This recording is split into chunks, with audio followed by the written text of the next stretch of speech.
Hey there, and thanks for stopping by to check out my channel. Now this is a video I literally couldn't wait to make, and that's around my initial impressions with the new Arken EP5 Gen II 7-35 scope. Now I've got previous experience with a handful of Arken scopes that they've sent me, and I've been quite impressed with the performance, especially when you think about that price point. These Arken optics are a very affordable option for those of you that are getting into long-range shooting or that have to put scopes on multiple rifles. Really, when you look at them, you might be asking yourself, is that price point too good to be true? That's the way I certainly felt before I got my hands on my first optic. Now with that, the recent introduction of the EP5 Gen II 7-35 is Arken's first step, in my opinion, into that kind of ELR game. And that's a space that I really enjoy shooting. That's that long range work out there 1,000 yards and beyond, maybe pushing out to a mile or 2,000 yards. You're asking a lot of an optic. So when you look at the price point of this scope, which online, I think right now it's about $800, and you can get it even cheaper than that, and we'll talk about that at the end of the video, it really is a lot of optic for the money.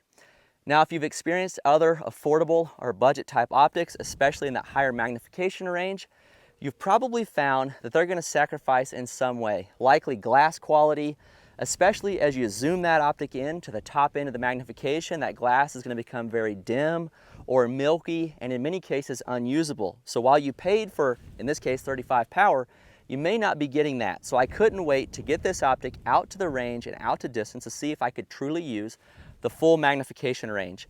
And then beyond that, I was really excited to see how that Arken scope is going to track for the money, how the parallax knob is going to function, how the clicks are going to work, and just overall functionality of the reticle as we shoot out to distance. So that's exactly what I plan to do in this video. Now this scope landed just a couple of hours ago, and after work I went ahead and got it mounted up in this Arken one-piece mount. I threw it on my pristine 16-inch 6.5 Creedmoor running the outlier barrel and the Otter Creek Labs Hydrogen L suppressor.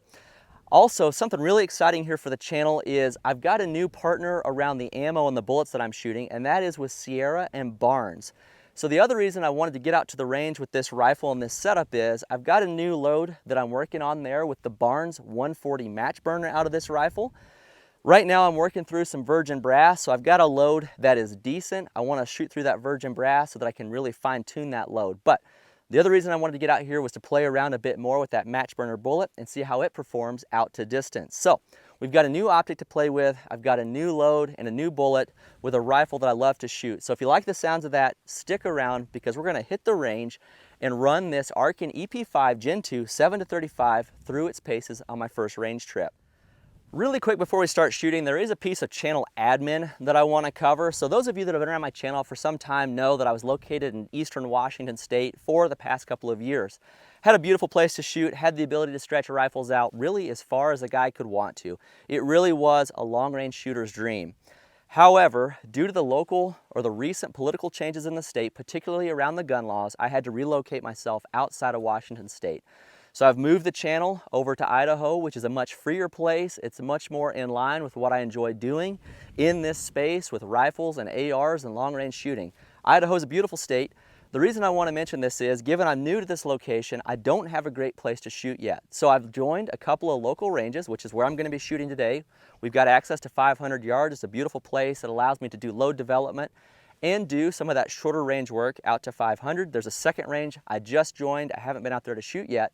And then also I'm really optimistic because Idaho has a ton of public ground and a lot of farmers that I hope to be able to work with to be able to stretch my rifles out to the distances that you've seen previously on the channel.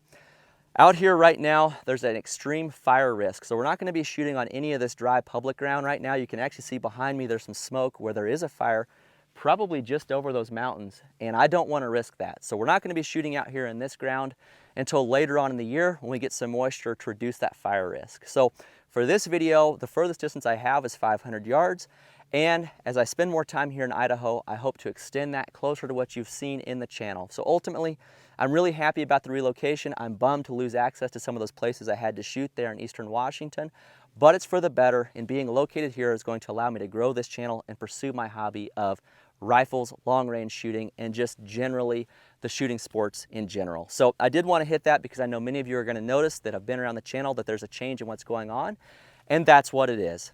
So with that, let's hit the range. So what are we going to do in this video? Well, what I want to do initially is take you through the zeroing process with the Arken EP5 Gen II. We're going to start out at 100 yards. We're going to get on paper. I'll probably do a little bit of bore sighting, and then I'll shoot a couple of groups and just confirm that I'm zeroed. And then the next thing I want to do is a tall target test where we're going to test the tracking of the optic, at least out as far as I can there at 100 yards on a tall piece of cardboard. All we're going to do there is dial on a known elevation.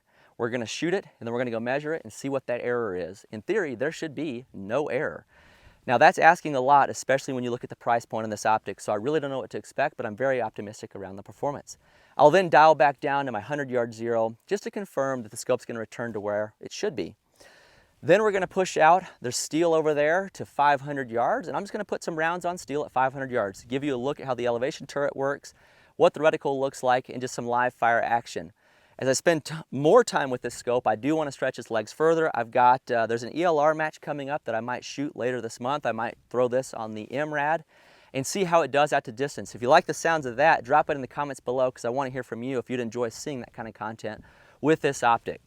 And then we'll wrap up here at the end and I'll chat about my thoughts running this optic here on my first night on the range.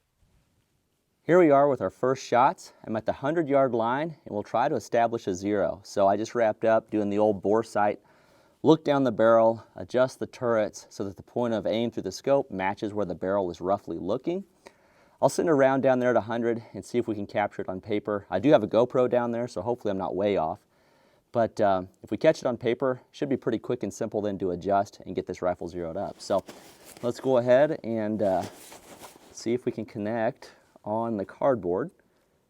I'm going to hold center dot and we'll zoom out a bit just in case I see a splash somewhere around the paper. All right, center dot. Oh, we're on paper. Look at that. We are elevation just about spot on, and we are right there on that left-hand dot. So elevation looks good. I'm going to come right 6/10.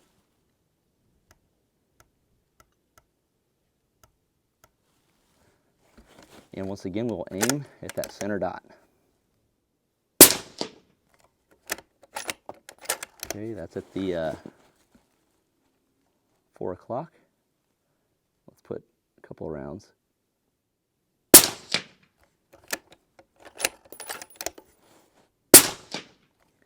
All right, nice little 3-shot group right there. I got to work on my bipod height, get a little bit lower, but what we're seeing right there, I probably need to come up. Actually, let's just use the measuring portion of the reticle here. Come up 2/10, and then I'm going to come left 2/10. So up 1, 2, left 1, 2. Let's load up a couple more and see what our zero looks like. Average speed on those was 25.33. Rather than adjust my bipod height, I just swapped this fulcrum bag around to get a little bit more height out of the bag, so we'll try that. I've got 3 more rounds loaded up, and we will put those, turn the trigger cam on, we'll put those maybe in the, let's go for that lower left dot.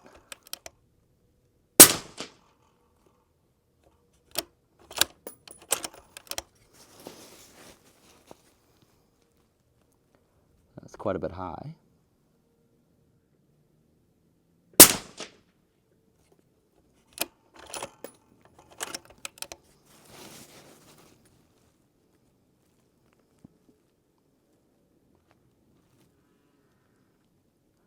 The high round could have been me on the bag.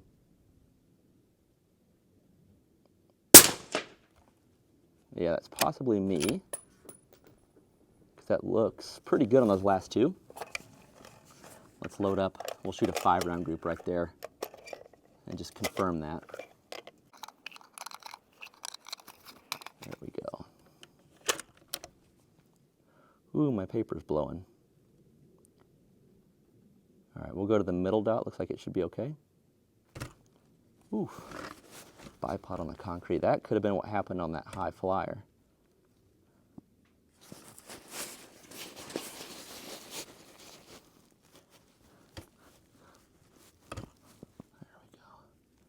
Shooting off this concrete's kind of tough. The bipod digs in pretty well. All right, here we go. Center dot.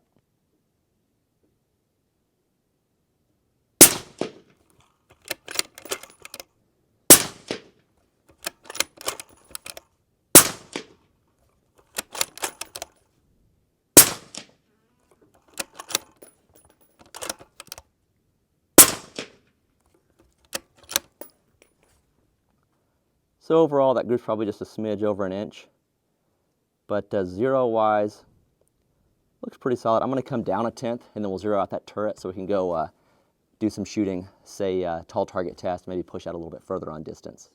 Now I've got 9 rounds loaded up, and what I'm going to do is fire 3 rounds to confirm my zero, dial up as far as I can, send 3 rounds for a group, and then come back down to my zero and make sure it's repeatable.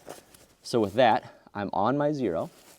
And let's find us a target out there. So we've got an orange dot there. It's the 3rd orange dot up from the bottom.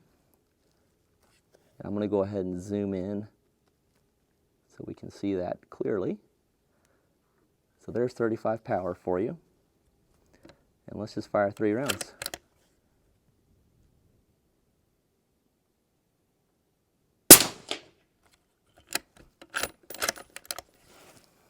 A little bit left of center. A little bit right. And right in the black. So pretty nice and zeroed. Now I'm going to zoom out using that throw lever. And I don't know how much of this you're going to be able to see in the trigger cam, but that's 7 power right there. Now what I'm going to do for this exercise, I'm going to aim at the bottom dot. That's where I'm going to hold my crosshair. But to check the tall target or the tracking, I'm actually going to dial into the scope as much as we can on this cardboard. So there's 12 mils safely. How about 13? Actually, we better just go 12 mils because that's the bottom of my reticle. So 12 mils should put the point of impact up where my crosshairs are. I'm pretty leveled up. And let's fire 3 rounds and see what happens. So remember what I'm going to do. Actually, I'll just leave the 12 mil on the dot and dial it. And you'll watch the crosshairs come down. So that's going to be up 1 full revolution. There's 10, 12. So it looks pretty close based on where I was at. So I'm going to go ahead and zoom back into 35 power. And it'll be a surprise where things are hitting, huh?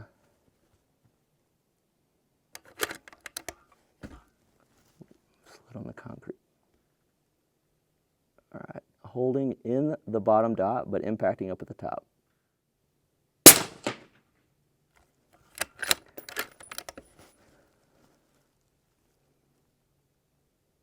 So we're impacting outside the field of view. Don't know what the group looks like, huh? There's my 3 rounds. Let's zoom out and see where they're at. Oh, looks pretty good. Zoom out to make sure you can see it. Get leveled up.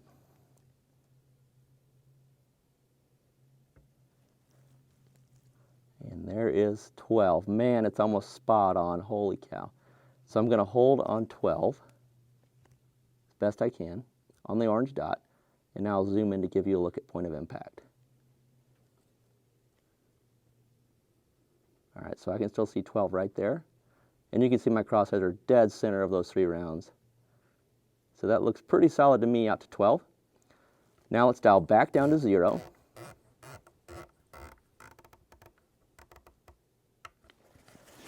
And those last 3 rounds, we'll put them right back into that middle dot where we started.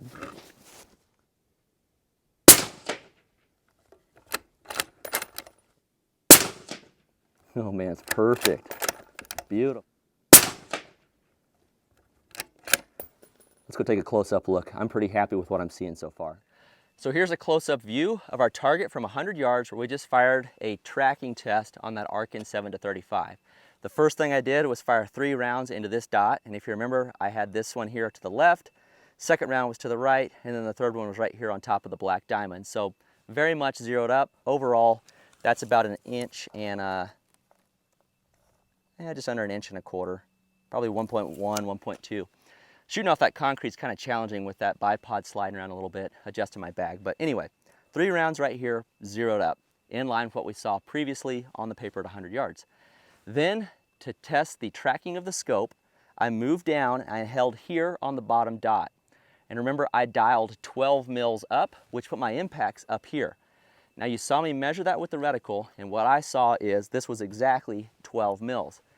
Now those of you that are familiar would know that 1 mil at 100 yards is 3.6 inches. So if you do 12 times 3.6, you get 43.2 inches. So I brought a tape measure, and I figured let's just test exactly where those bullets landed. So that's there, and 43.25 is right where my thumb is at. So I tell you what, I don't know, there could be some shooter error in that, but ultimately I would say the center of that group is very much in line with 43.2 inches, or the 12 mils we called for. So at least through 12 mils in the scope, it does appear that it tracked spot on. Then I brought that zero back down to my zero at 100 yards, and I fired 3 rounds right in here, and I believe those stacked in. There's a couple on top of each other there. Very much zeroed up, right where we started. So tracking wise, I'm happy with it through 12 mils. I'm gonna use this scope in some ELO work, so it's got to track, and so far, looks pretty promising. Now let's see what else we can get into to put this thing through its paces here, the first knot on the range. So this range has 500 yards. I just ran down and put the GoPro. They've got some circle plates out there that measure 9 inches. There's a little bit of a breeze here coming from the right, so it should make them a little bit challenging, but I figured let's put some rounds at distance and just give you an idea of how the scope performs at 500 yards. So the first thing I was going to do, I zoomed all the way out just so you can see field of view. Now remember, the trigger cam is going to degrade the quality of the image and it's going to lessen the field of view, but it's going to give you an idea. So there's 7 power, and let's just roll it up. Keep going up. You can see that plate rack coming in pretty clear. And there's 35 power. Now you'll notice we're not exactly focused perfectly. So let me run that parallax. Pretty good there. And the parallax knob is marked. There's actually not a marking on the scope housing, but it does appear that we're in the 500 yard ballpark here for parallax. And now my shooter app with those 140 match burners running 2540s calling for 3.2 mils. So I'll go ahead and dial that on.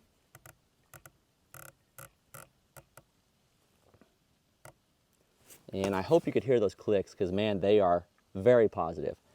And for this, let's just, gotta get a little more elevation out of it. Let's go for that upper left plate. Remember, this is 35 power. That is a lot for me. But I tell you what, the sun is actually kind of on its way down. You can see there behind me, there's actually a wildfire back here over the hill, which is putting a lot of smoke out, kind of giving an orange haze. So light is not as bright as full daytime, and even at 35 power, I can still see very well. I can make out the plate, no problem. There's a couple impacts on all the plates except for the bottom left. That's actually pretty impressive, but I'm going to zoom out. I don't like to shoot with that much magnification, so something like that is going to be about the probably the 20 power. There's 20 power. I'm 3.2 up. Let's just start something like, I don't know, a couple of tenths right. Impact, almost dead center. Beautiful.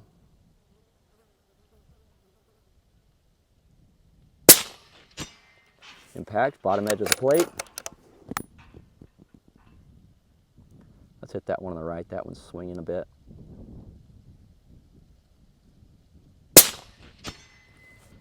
Impact.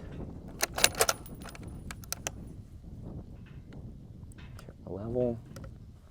Go. Let's do one more.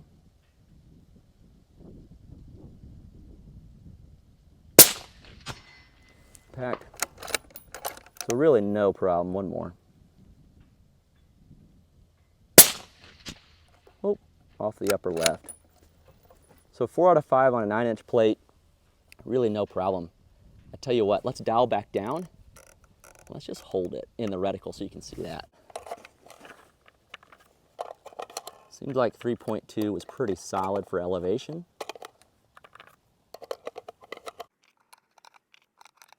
And I'm going to back the magnification off to about probably 15 power or so. So I've dialed back down to 0. We're good and level. And there we are, 3. Okay. So something I noticed, the reticle's a little bit coarse, but not unusable. So 3.2, I'm just going to put that 3 mil hash kind of at the top edge of the plate, and I'm going to favor right just off the edge of the plate.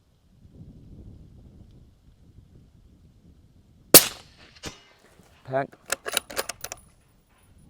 Hit the upper right. Ooh, high left.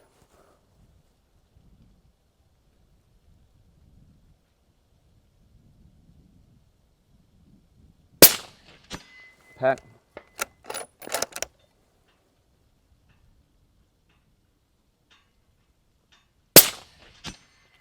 Pack. Go back to the upper left. Pack, pretty well dead center. So even holding, really no problem connecting, just initial impressions. I've shot these Arken reticles before. I like them because they are very open, but I do miss something like a 0.2 hash on the elevation or on the windage. You know, you get down here, 3.2, you know, where exactly is it? You know, maybe not totally clear, but it's pretty simple to put 3 on the top edge of the plate and then favor right as I needed to make those impacts. So dialing, the clicks are very positive. Hope you can hear those. They're very, very, I mean, return to 0. There's my 0 stop. The parallax knob, from what I'm seeing, pretty well that 100-yard setting was spot on. Here, the 500-yard setting is spot on. So initially, I'm quite impressed with the performance of this optic. You know, here we are, 500 yards kind of at dusk, and even you roll back up to 35 power, and you can really see a little bit of mirage coming off the suppressor at this point. But when there's not mirage, you can see those impacts on that plate, no problem. Got a handful of rounds left. I love to shoot off tripods, so I figured why don't we get the 2 vets out. Let's engage those 9-inch plates there at 500 yards. Just go ahead and load up those rounds quick. There we are. Let's go ahead and we'll just get behind the gun here and see what we can get into. So, let me zoom out. There's 400. There's my 500-yard plates. Get leveled up here. Something like that. And let's go ahead and dial up our 3.2. There we go. I tell you what. Let's zoom back in a bit. Let's put it around on that lower left.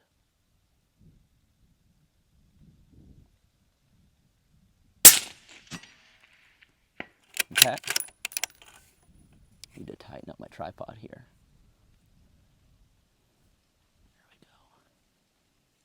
There we go. Much better. Pack. Upper left.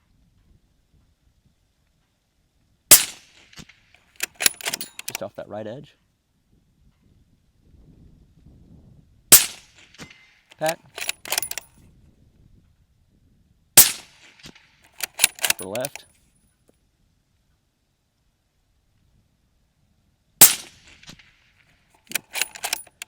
See that one.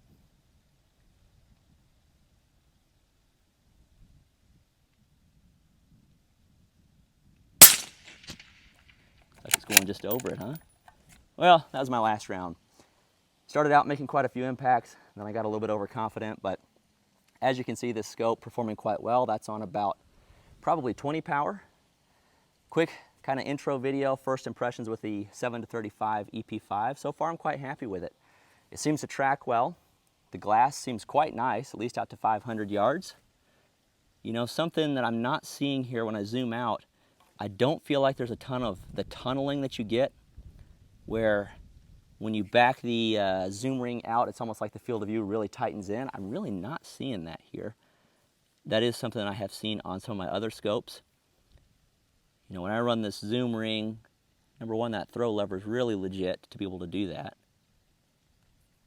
But there's really nothing that sticks out to me as any kind of concern. Well, there you have it. That's all the shooting for the video. We're losing some light out here. The sun's fading fast, and I just wanted to wrap up with a couple of minutes around my thoughts running this Arken EP5 here, as well as shooting those 140 match burners through the 16-inch 6.5 Creedmoor.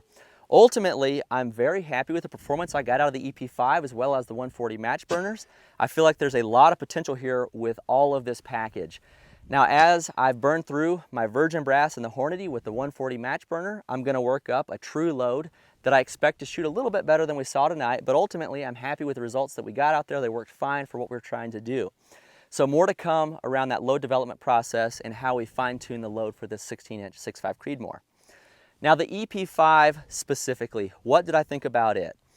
I felt like this scope delivered a lot of performance for the price point. Remember, right now online it's about $800. What I noticed right off the bat, it was no problem to get this zeroed. I was able to put that first round on my target out there, make my correction, fire a 3-round group, correct off of that. It seemed to me that the corrections in the optic were doing what I was asking. So that is a must for any rifle scope, regardless of price point. It's got to respond when you put in some kind of change. And this did that through the zeroing process. Then you saw me zero out the turrets, really simple. Just a couple of Allen head screws right here. You loosen them, slip the turret back to zero, tighten them back down. That's in line with many scopes in the industry. Really nothing out of the ordinary, worked just fine. One thing we didn't play with was the zero stop. I like where it's currently set in that when I dial it down to zero, it's gonna zero out. So as far as functionality of the turrets, they seem to work perfectly. Then we moved into that tall target test where we asked for 12 mils of elevation. Remember, we held that bottom dot, dialed on 12, and shot with our impacts landing what needed to be 43.2 inches above my point of aim. And when I went down range, that's exactly what we had. So through 12 mils of elevation, I find this scope is tracking perfectly. Again, that is a must for any scope that you're going to stretch out to distance, especially if I'm going to run this in any kind of an ELR match here in a couple of weeks. So overall, tracking wise, I give it a thumbs up out of the box. I give the turrets a thumbs up out of the box. They are very tactile. So if you listen, I hope you can hear those clicks because, man, they are solid. There's no mush there. They're audible and very tactile. So when you're running that turret, you can hear them and feel them really well. So happy with the turrets, happy with that performance. As far as the glass clarity, that is something I'm actually really impressed with. So I'm actually shooting, or where we were at over there, the sun is setting. It's not as bright of a day, you know, as middle of the day. Dimming is happening right now, and I had no problem seeing those steel plates out there at 500 yards. Really excited to be able to stretch this thing out even further to see what it looks like. We might do that here in a little while as that sun sets and just see what I can see out here in these hills. Those are probably well over a mile away, but we'll see what happens there. Really quick, I wanted to cut in now that the sun has actually set and just give you a look at a further distance through this optic. So I found a rock face out there. I hit it with a rangefinder. It's right at 1,400 yards. And I thought it would be kind of cool with very little light just to show you the magnification range and what those rocks look like out there.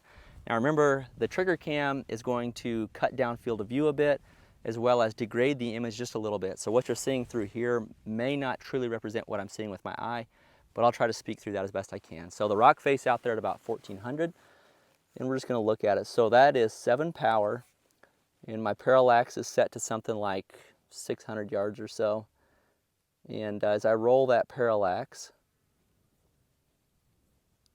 the image actually stays very clear until I get down way close. But it seems like something in that kind of 600 yard range is the clearest image for me. Something I think is right about, yeah, see, that's just past 500. And that seemed to work well with the trigger cam. So if you can see there on the hill, just up and right of the crosshairs, there's a white kind of rock. And we'll just kind of use that as our focus point. But if you look at the detail on the rocks up there behind it, you can see the cracks and crevices. Really no problem. I'm actually quite impressed. And it is quite dim out here now that the sun is down. So let's just roll up to something like, it's probably in the ballpark of 20 power. So now you can really see that white rock. You see it's dimmed down just a bit. But I can pretty easily make out those rocks and then kind of what's going on out there. Let's just look around a bit. up into the rocks. You know, there's probably a grayish hue on the image. Oh, I can see some fence posts back there. But ultimately, I can see the cracks in the rocks quite well. Color-wise, man, there's just a lot of tans out there right now. But let's go back up to our white rock and let's go to 35. So let's go ahead and grab that throw lever and bring it on over. Okay, so there's 35. And I will let you form your own opinion on that. But for me as a shooter, it darkens up pretty noticeably. So that's 35 power. Let's just roll it back to where it's, so something like that, it starts to brighten up. And that's probably in the ballpark of 20 power. So even though it's dimming right now, I would say, you know, I could confidently take a shot on that white rock right now at 20 power. If I got up there to 35, in this lighting, it's a little bit dark. It might be hard to spot the impact in the mist. But man, if you back it out, there's 20, and let's go back out to 7. And there we go. So ultimately, there's 1,400 yards with the sun set. It's dimming. I'm pretty impressed. That is really impressive. I've seen other optics with that wide and that high magnification not perform that well. So I'm happy with it. Now let's get back to it. So ultimately, glass clarity, very optimistic. It seems to be very nice, and I'm happy with it. We'll see how that holds up as I spend more time behind the optic. As far as the reticle, as you saw over there on the 500-yard range, it's very usable. So I like that Christmas tree style reticle. I love to shoot with those. Once you start doing it, you won't want to go back. So I like the Christmas tree. Ultimately, I made my impacts out there on the 500-yard plate, no problem, holding over, holding for wind. It was very doable. The one thing, and you heard me mention that in the video, I wish there was just a little bit more finer increments in that reticle, maybe 0.2s on the elevation. It's there in the windage, but ultimately you start holding out in space a little bit, which is fine. And I like that, especially probably when we start pushing out to distance. That's going to allow you to see more of the target and your impacts. So it has its pros. But what I was trying to do over there at 500 yards, I wish I would have had a little bit finer increments in that reticle. Not a deal breaker. Ultimately, I made the hits. It was very functional and worked quite well. You think about the zoom range on this optic, that 7 to 35, I was able to use the 35 power, which is awesome. So at 100 yards, I was able to zoom up. I could shoot on 35 power if I wanted to. At 500 yards, I was able to zoom up even in the dimming light and use 35 power. That right there to me is the biggest takeaway on this optic. I am really impressed to be able to use the full range of magnification. The other thing, I tried to show it through the Tacticam, I really didn't experience any or very much tunneling, which is where that field of view really closes down as you bottom out on the magnification. You'll notice that in some scopes. I've seen it in some of my very high-end optics.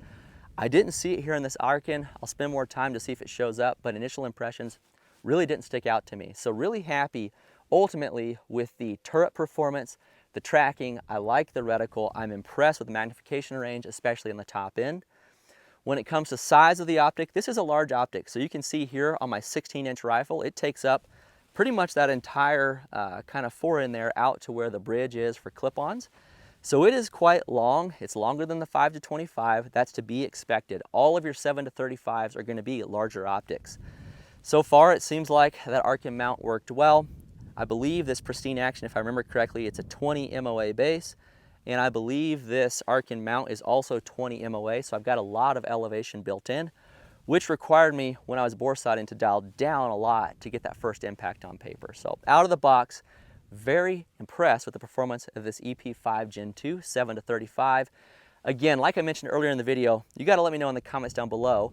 Do you want me to run this in an ELR match here in a couple of weeks? If so, I've got a new barrel I'm really excited about for the AMRAD to run it on, so I can't wait to hear from you what you think. Also, let me know in the comments down below what you thought about the video, what you thought about the performance of anything here in the video, or what you might want to see me do with anything here, the EP5 or this rifle, the 140 match burners. Let me know. I love chatting with you guys down below. Again, I'm just really excited about this optic. This is one that I genuinely wanted to get my hands on and wanted to get out to the range.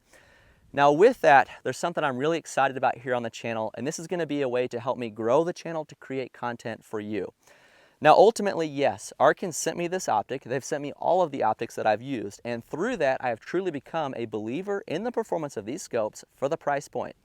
And with that, Arken has given me the opportunity to provide you with a discount code so that if you want to purchase your own Arken products through the Arken website, you can use my code MULLETS to get yourself the best deal online right now.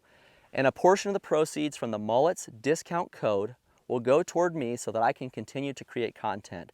My channel is growing rapidly, and I thank each and every one of you for that growth. It wouldn't happen if you didn't support the content that I'm putting out.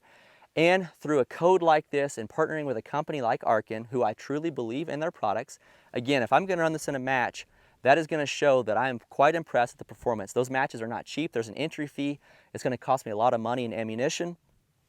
So I'm going to be stepping up to the plate, and I'm excited to offer a discount code to you because that's going to help me create content through the future and through each of those purchases that those of you might want to make for Arken products. So again, if you find yourself interested in anything Arken, check out their website, use code MULLETS. It's going to get you the best deal possible, and it's going to give a portion of the proceeds to me to create new content. With that, other ways you can help me grow is like this video, comment down below, subscribe, and don't forget to check me out on Instagram. If you like this content, let me know. I love putting it out. I love interacting with each of you. So there's a ton of new content coming. I hope you'll stick around to join me.